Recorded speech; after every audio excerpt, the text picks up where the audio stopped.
শিক্ষককে মারধরের অভিযোগের পর এবার ডাকাতির মামলায় গ্রেপ্তার তৃণমূল ছাত্রনেতা। গভীর রাতে পুলিশের হানা, তারপর আচমকায় আটক করা হলো সুরজ বক্সকে। কি এমন তথ্য সামনে এলো তদন্তে? আর কেনই বা একের পর এক গুরুতর অভিযোগ উঠছে এই ছাত্রনেতার বিরুদ্ধে? এখন সেই ঘটনাকে ঘিরে তীব্র চাঞ্চল্য বাঁকুড়া জেলা জুড়ে।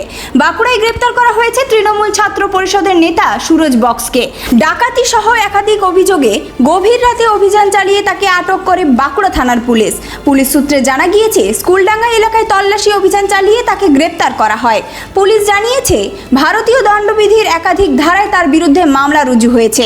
আনুমানিক রাত 11টা নাগাদ তাকে আটক করা হয় বলে খবর। এরপরই তাকে থানা নিয়ে গিয়ে দীর্ঘক্ষণ জিজ্ঞাসাবাদ করা হয়। উল্লেখ্য, কয়েকদিন আগে সংগ্রামী যৌথ মঞ্চের এক শিক্ষককে মারধরের অভিযোগ উঠেছিল সুরজ বক্সের বিরুদ্ধে।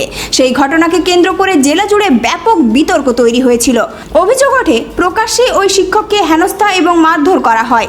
সেই ঘটনার তদন্ত নেমেই পুলিশ আরও একাধিক গুরুত্বপূর্ণ তথ্য হাতে পায় বলে সূত্রের দাবি। এখন গোটা ঘটনার বিস্তারিত তদন্ত শুরু করেছে বাঁকুড়া থানার পুলিশ।